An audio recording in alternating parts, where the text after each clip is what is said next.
So good afternoon, everyone, and welcome to 19 Washington Square North, which is the intellectual center and home of NYU Abu Dhabi here in New York. My name is Michael Peruganan. I'm the interim dean for the Faculty of Arts and Science and a professor of biology here at NYU. But I had the privilege of being the academic director of 19 Washington Square North. So I'm coming back. This is actually, I think, the last event I'm going to open in 19 Washington Square North, and I'm glad it's this event. So over the course of the academic year, 19 Washington Square North is host to numerous activities from lectures, conferences, to exhibitions and their openings. This is also a meeting place for students and faculty and indeed members of the public to interact and learn. And a key partner of ours here at 19 Washington Square North is the NYU Abu Dhabi Institute in Abu Dhabi, New York, which organizes many of the activities here. And I just want to acknowledge the work of its director here in New York, Sharon Hokakin Bergman, who organizes many of the activities here as well. It's wonderful. So today, we at 19, and I personally am very, very pleased to see all of you in what promises to be a great talk on that great painting, Salvator Mundi, by Professor Dianne Modestini. Now, it's very rare I'm going to geek out as a fan, but I'm going to geek out now as a fan. I've known of her work on Salvator Mundi from of course from the news reports and everything like that. But I had the pleasure of sitting next to Dianne at a dinner here at NYU several years ago, and we had a fascinating conversation. And when I was director here, I really wanted to invite her to give a talk at 19. And so I'm very glad that even I'm no longer director here, I was able to invite Dianne here. Dianne Modestini is a clinical professor emerita at the Conservation Center of the Institute of Fine Arts at NYU, where she has taught restoration and the materials and techniques of old master paintings since 1989 and heads the CREST program in paintings conservation, which offers conservation and technical research of paintings in the dispersed CREST collection to CREST regional museums. Over 200 paintings have been treated and 52 conservators trained in the program. Before her affiliation with NYU, she was on the staff of the Paintings Conservation Department at the Metropolitan Museum of Art from 1974 until 1987. Professor Modestini received her BA from Barnard at Columbia University in 1968 and her MA in Certificate of Advanced Study from the State University of New York in 1973.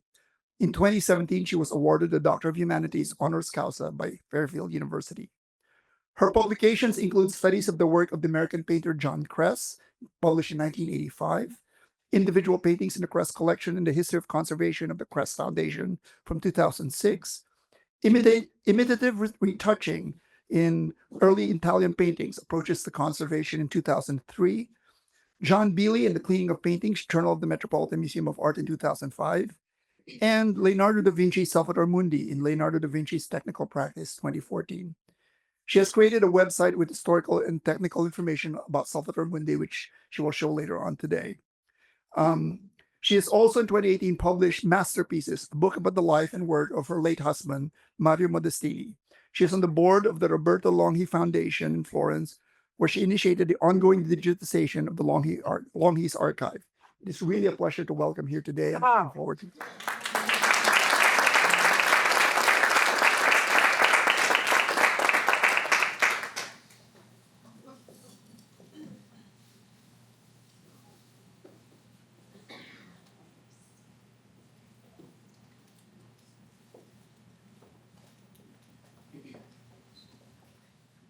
Thank you, Michael. That's a very lovely introduction. I'm very glad to see you again, and I'm glad to be here. So Abu Dhabi has some connection with the Salvator Mundi, because when it was purchased from Christie's in 2017, and the New York Times revealed that the buyer was the Crown Prince of Saudi Arabia, he announced that he had actually bought the river Abu Dhabi. Which turned out not to be true, apparently, because it's never turned up there. But there is some. But you never know; it might still. I think he will eventually exhibit it at a museum in Riyadh soon. I hope so.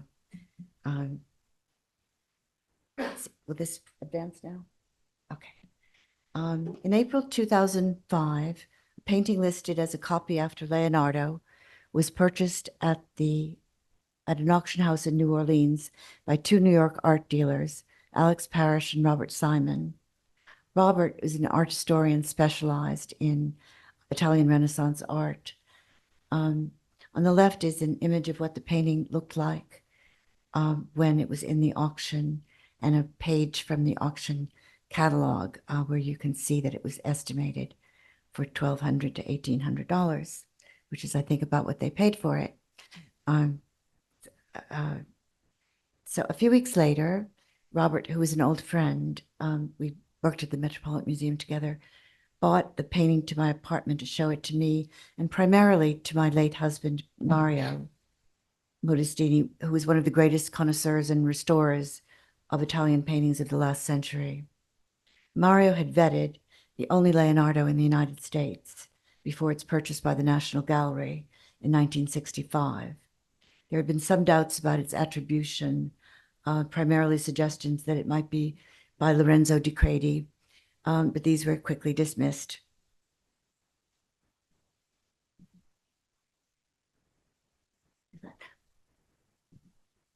Mario loved to tell this story about going to Liechtenstein with the to see the Ginevra. And recently, the National Gallery made this short video about it for Instagram. And of course, the emergence of that Leonardo is very, very different from the story of this Leonardo, which turned up in 2005 and was exhibited in 2011 in London. It's very funny.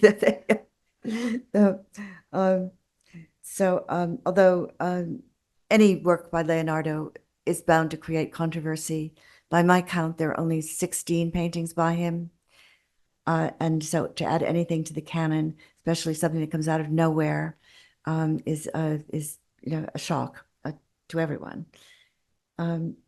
So some experts immediately accepted the attribution. Others disagreed for various reasons, for the most part carefully considered and reasonable. However, there were a lot of other opinions which were not based on science or scholarship, which were very loudly voiced and continue to be. And it's this media story just never ends. There's about to be another film now, I've heard. Didn't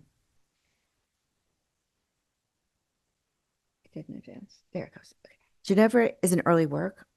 Neither of us, not even Mario, knew of Leonardo's later work or about a lost composition of the Salvator Mundi, of which there are more than 30 copies. These are 28 of them, but there are at least a dozen more, and they keep turning up.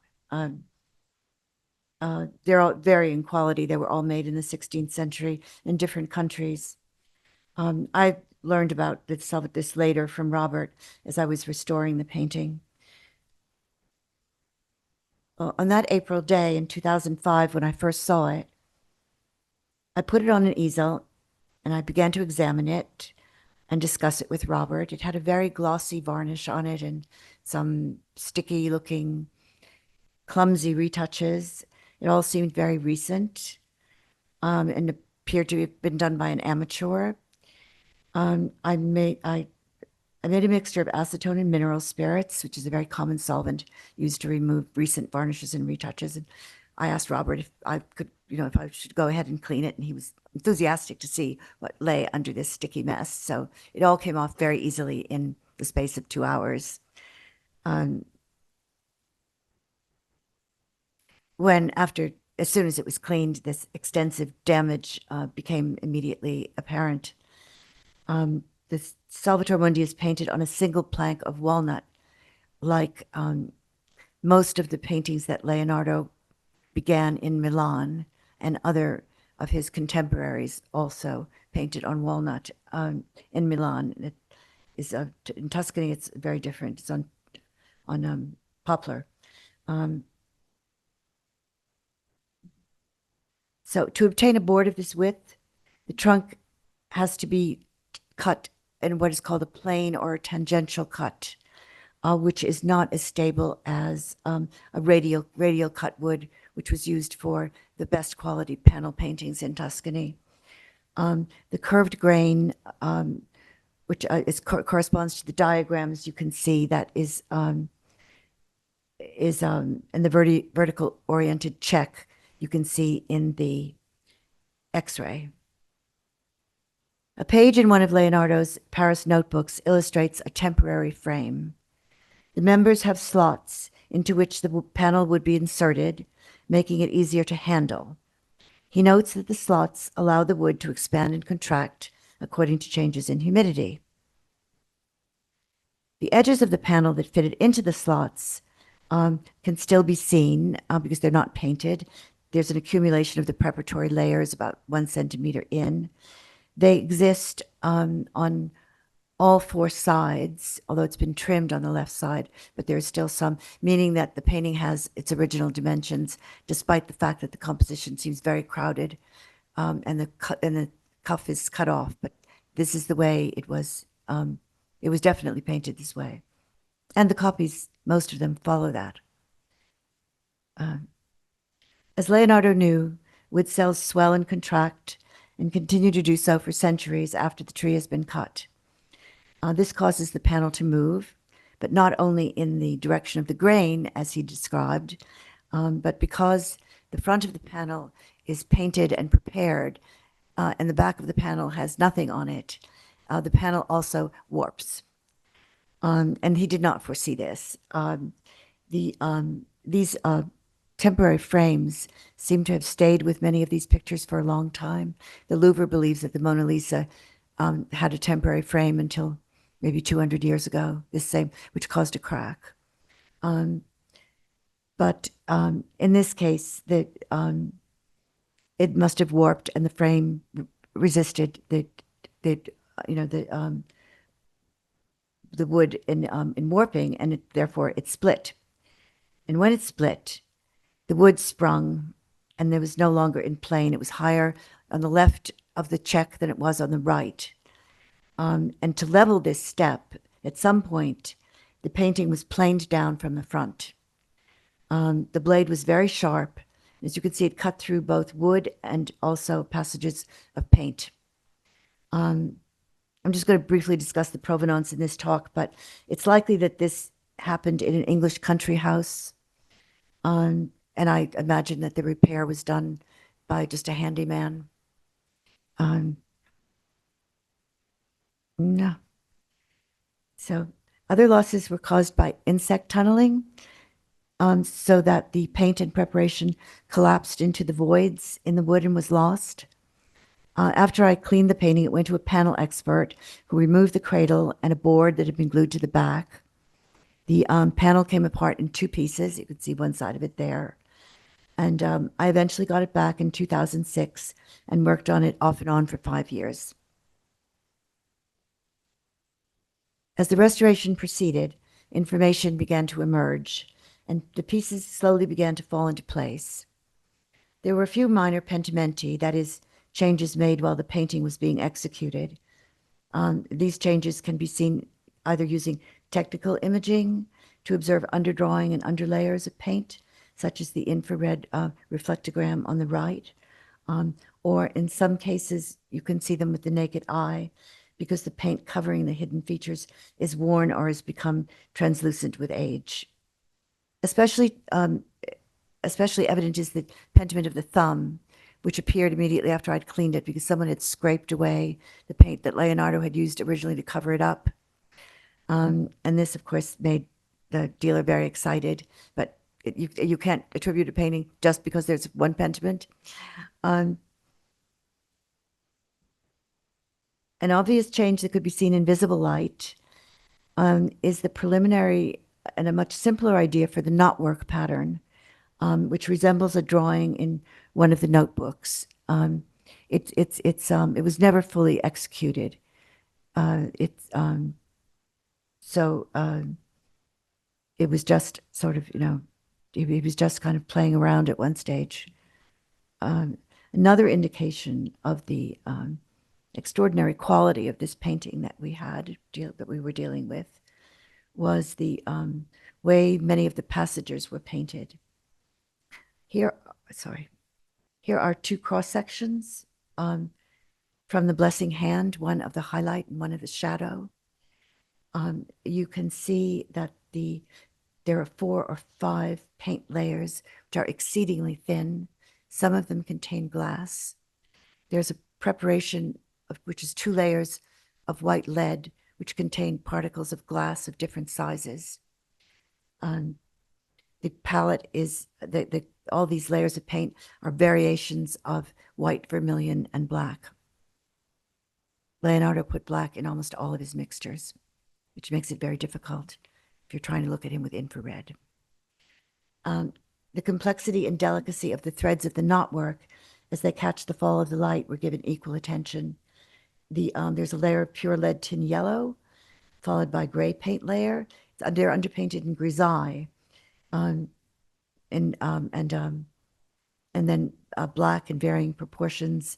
Some of the layers may be aqueous because they don't fluoresce.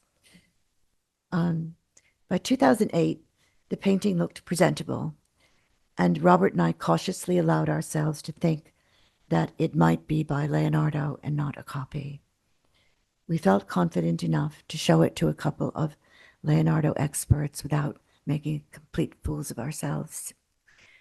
And to make a long story short, the painting, with all the available documentation that we had, was shown to 5 leading Leonardo experts at the National Gallery in London in December of 2008. The National Gallery was planning a major exhibition of Leonardo that was to open in 2011 called Leonardo at the Court of Milan. The 5 experts were impressed by the picture. There was sufficient agreement. It was, although everyone denied, not everyone, some people denied this later, that they all agreed, but many things were said later. But there was enough, there was enough agreement so that the National Gallery decided to put it in the exhibition. So it opened in November 2011, and by 2008, I hadn't finished the restoration. Mainly, I hadn't cleaned the background, which was covered with this muddy brown paint.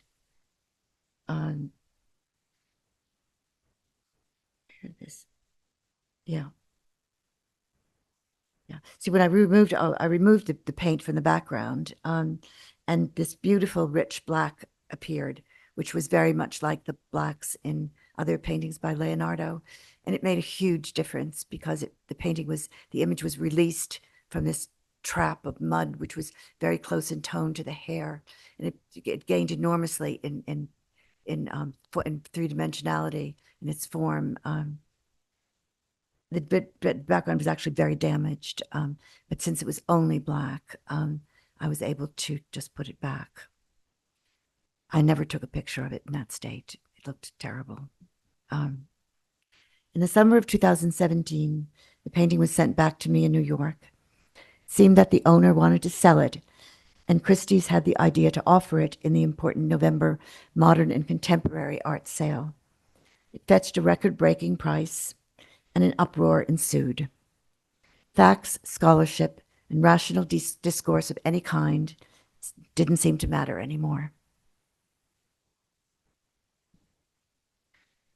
Some critics, many of whom were, by their own admission, not especially knowledgeable about paintings of this period, were outraged.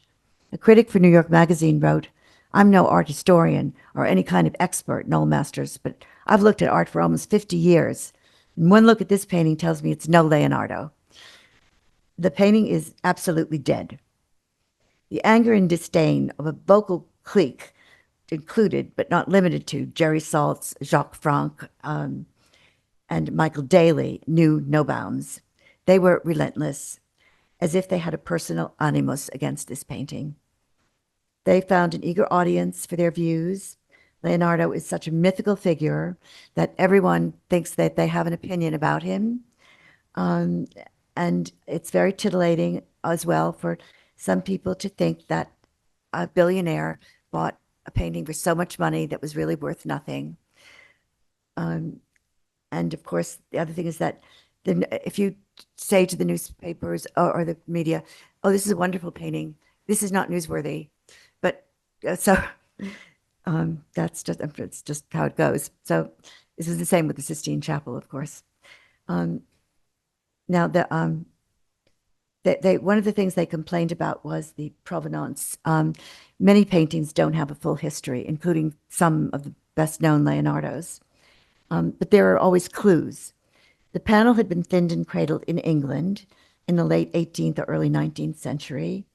Robert Simon discovered a label and an inscription, CC 106, which referred to an inventory number of the Cook collection, which was a huge collection of old master paintings, was assembled in the first half of the 19th century in London and was dispersed just after the war. A great many important pictures came from it.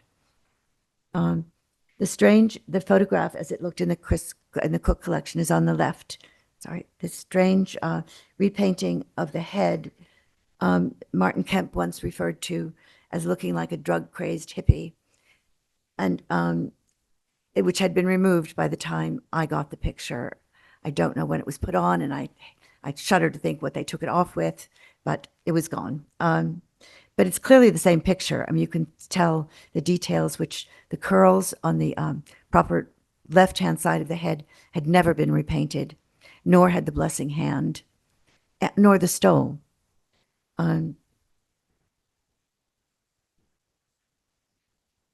There were also, of course, it was known from these many copies, which I showed you. It was also known from these two red chalk drawings by Leonardo in Windsor, which are associated with this painting. And then a curious touchstone for the existence and the appearance of the lost composition has for many years been an etching by Wenceslaus Hollar. The inscription states that it's after an original by Leonardo da Vinci, and he made the etching in 1650. Hollar was employed in London for many years by the Duke of Arundel, who was a close associate and rival collector to Charles I. Hollar and Arundel both left England before the king was murdered in 49 and went to Antwerp, where Hollar made many engravings of works from the Arundel collection. And this engraving, which it's thought that he must have seen the big painting in London, because he would have had access to Charles I's collection and might have made a drawing of it. It's not proven, but that's the speculation. And also, in some old inventories, it's in the quarters of the Queen, Henrietta Maria, who was a sister of Louis XIV, and she brought many, many things with her from France, and that makes sense. The other thing that's criticized is the frontal pose. It's cited as proof that the painting cannot be by Leonardo because he favored movement and twisted bodies, the famous contrapposto, and this was uncharacteristic of either him or the period, which this is an opinion that ignores the fact that there is a standard iconography for the Salvator Mundi since Byzantine times, and that it had not gone out of fashion because there was a very popular image in the Netherlands of a Salvator Mundi frontal, which was made after a lost painting by Memling. The critics compared it to paintings by Raphael, who was younger than Leonardo, and which were more naturalistic, and Leonardo, of course, would have been at least that advanced. Now, Raphael and Leonardo were both in Florence in 1506, and Raphael painted this portrait of Guidobaldo da Montefeltro in 1946, and I think that he saw the Salvator Mundi. He also made a lot of knot work on paintings in that period, which looked like the Salvator Mundi's knot work. It would be quite natural that they would have seen each other, or at least seen each other's studios. The other criticism is the optics of the orb, that they're completely wrong, because Leonardo was a scientist and he would never have made a mistake about the optics. In an article in The Guardian, a journalist observed that Leonardo failed to paint the distortion that would occur when looking through a solid, clear sphere. Solid glass or crystal, whether shaped like an orb or a lens, produces magnified, inverted, and reversed images. Instead, Leonardo painted the orb as if it were a hollow glass bubble that does not refract or distort the light passing through it. The journalist argued that if Leonardo had accurately depicted the distortions, there would be a reduced and inverted mirror image of Christ's robes and arm hovering inside the orb.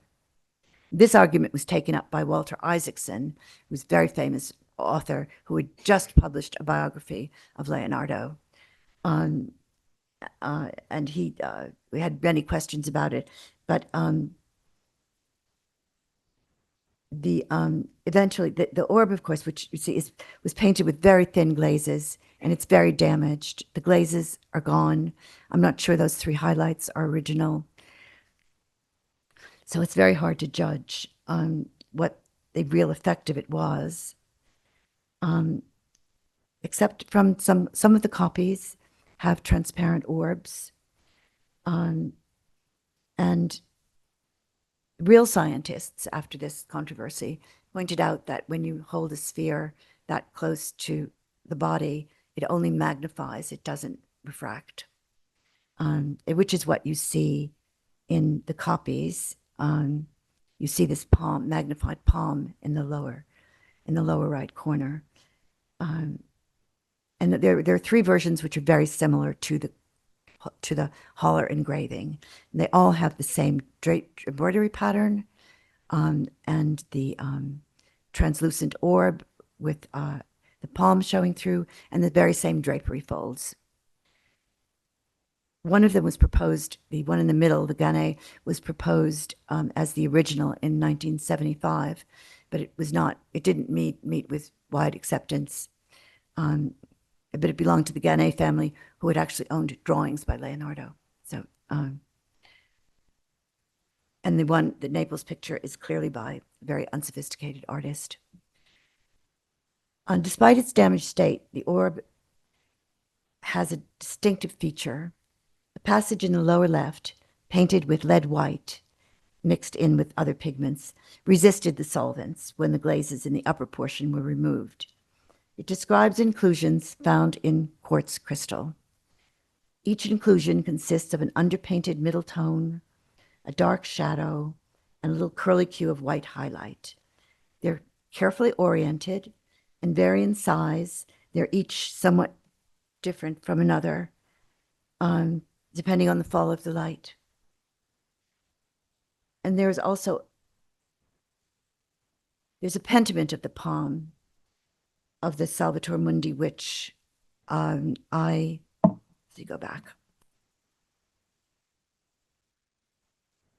which I didn't understand when I was working on the painting. This abraded area here was actually removed, painted out by Leonardo, and then uncovered by whoever scrubbed the rest of the orb. And I've only recently realized that it's not correct, because it should be. I've done it digitally now, but the palm, the magnification of the palm should look like this, as it does in these other two copies, and also in these photographs that we've been trying to take that just magnify the palm.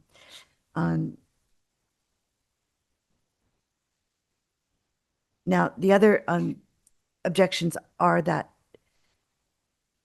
the Haller etching, there's a beard and a halo. And if this represents the original, where is the beard and halo in the Salvator Mundi? It appears to have been altered very early in its existence. The background had once been overpainted with green verdigris that had been later scraped off, damaging the original black background. I think this, I believe this was added not later than 1600, which is when, in the late 15th century, there was a taste for green backgrounds, especially in France, in work by Clouet and Corneille de Leon. And the pigment itself also was not used much after 1600. in the cross section where there's still green overpaint, you can see that there is a fluorescent layer of some resinous or oily material that separates it from the verdigris. And underneath, there are 5 extremely thin layers of black pigment, each of which is slightly different from the other. I don't know how you managed to paint that thinly, actually. The first is bone black, which a translucent wash, and it seems to be aqueous. And I think it's also in the Adoration of the Magi, the unfinished picture in the Uffizi. The alteration that was done to it may have also included the addition of a halo, because in the cleaned state, there's something was scraped off in this elliptical shape over the top of his head. It was more than just the background layer, I think. And the area under the chin where the beard would be is also scraped badly. And there's still some old restorations, but there's hardly anything there. And I didn't find any traces of strands of hair that might be a beard, because the Leonardo's in the Last Supper is beardless now. So if the painting was brought from France by Henrietta Maria in 1625 to England, it would have already been altered, and Holler would have seen it that way, which would explain why he puts in a halo and a beard. And I think this was done to make the painting more conventionally pious, and also corresponding to the official description by the church of how Jesus Christ looked. This was never varied from, and all of the copies have a beard. Apart from the pentimenti, the application of the paint layers and details such as the inclusion in the orb, there is a very simple way to recognize that this is Leonardo. The curls on the proper left are perfectly preserved. They were never obscured by overpaint, and they are recognizable in the photo taken while the painting was in the Cook collection. Like the knotwork, they are also underpainted in grisaille, which you can see on the proper right side of the head where it's been overcleaned. Nobody does that. And this is, if you compare this to the St. John in the Louvre, which has never been doubted, they are exactly, it's like a signature.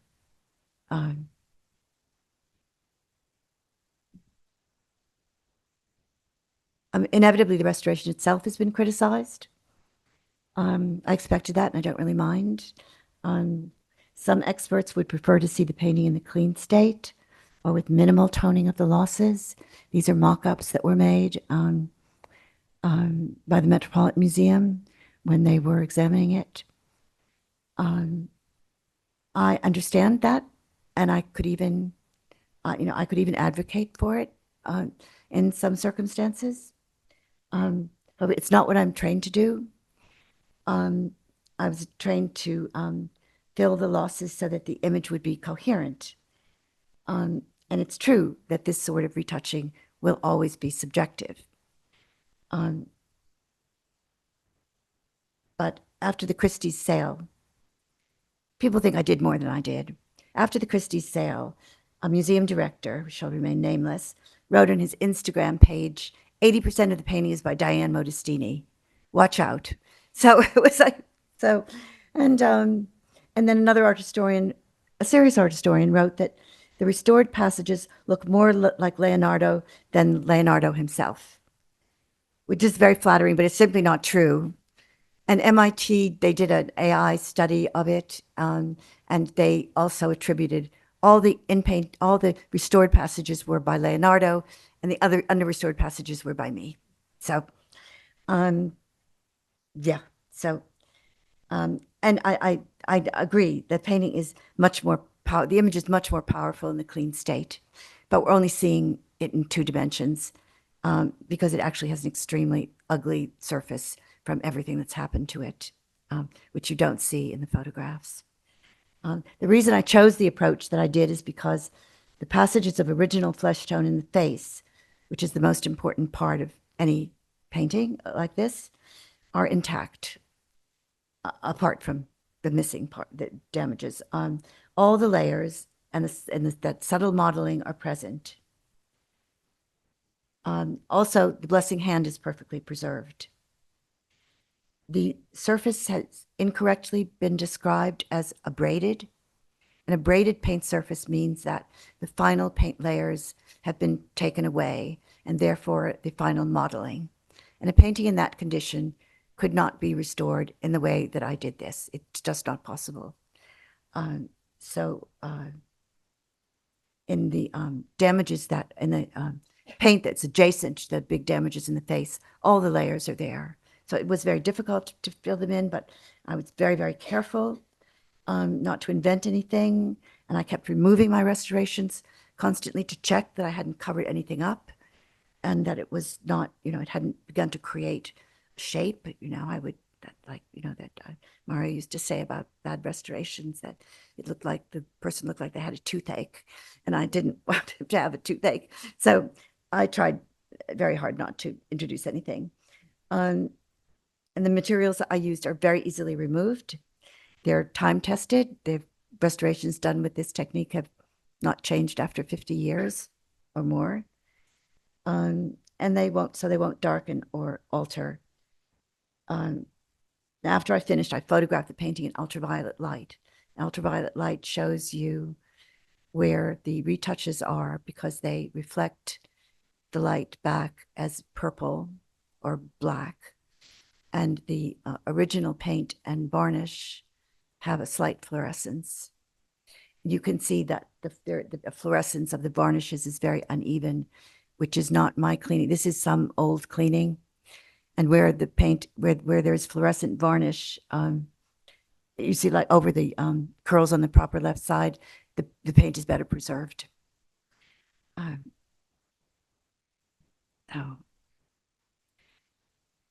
So I made an overlay of the UV image with a clean state, and to show that the retouching is confined as far as possible to the losses. I'm sorry that the color of the first image is off. This painting is almost impossible to photograph accurately. And many photographers have tried, and it always comes out different. And then Christie's made a video. They put a camera under the painting, and they showed the faces of people as they looked at it. This has been much ridiculed, of course, but I have seen people react like this to the painting, not at Christie's, but in London. And also sometimes when I've given lectures, and I get a lot of messages from people saying how moved they are by this picture, how they, wanted a reproduction because, they were ill, that I'm holy, that that they thank me for having restored it. Someone has written a piece of music for it. So it has a real power.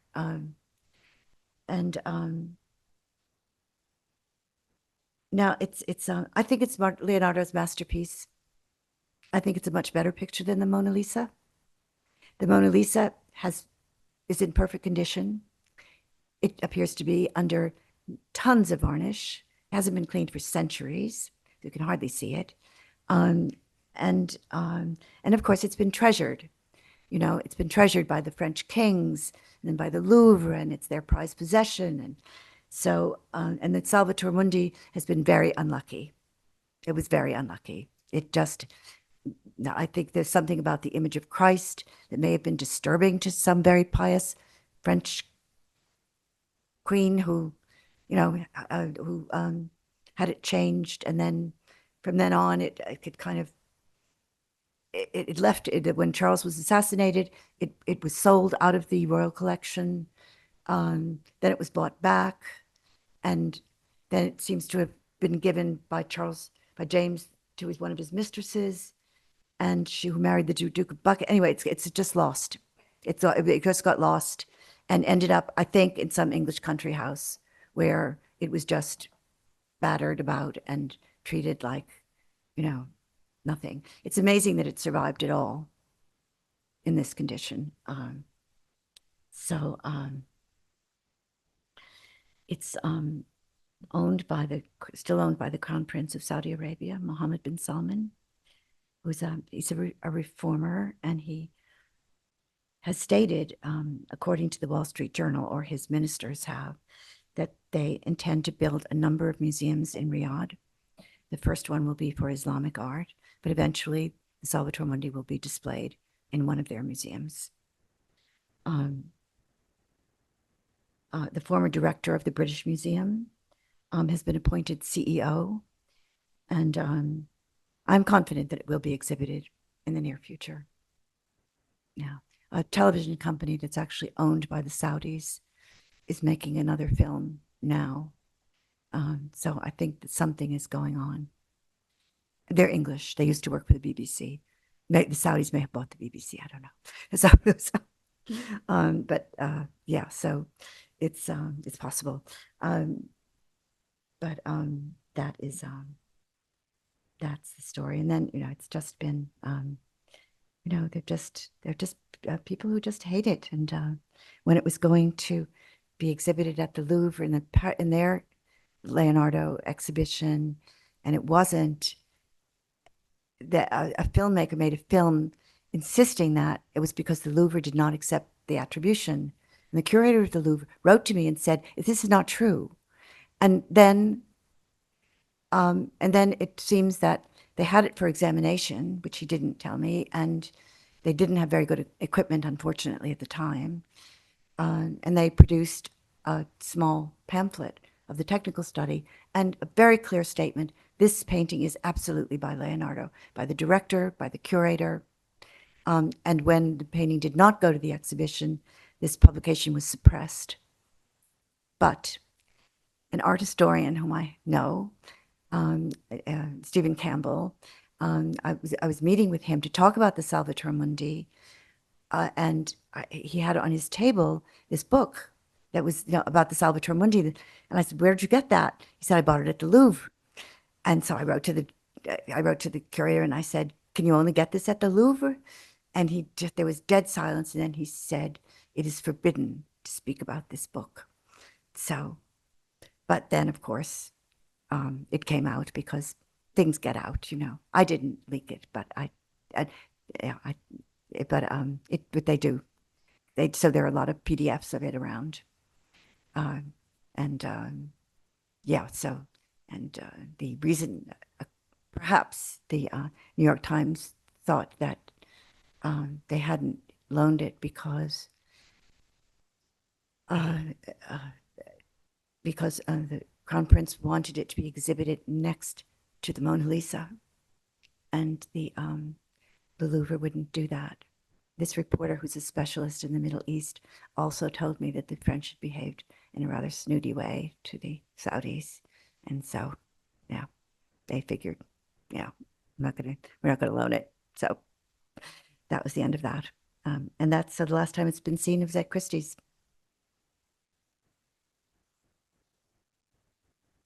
I have a great much. There's tons more material, but I didn't know what the audience is going to be. I have a website. It's called Salvator Mundi Revisited, and every bit of information I have is on that website. All the technical images, every visible light image that was taken of it, with all the data, everything that I know about this picture is on that website. And also some things about the copies that I've been able to study. So if you want to know anything else, you can go to that, or you can just ask me. So, thank you.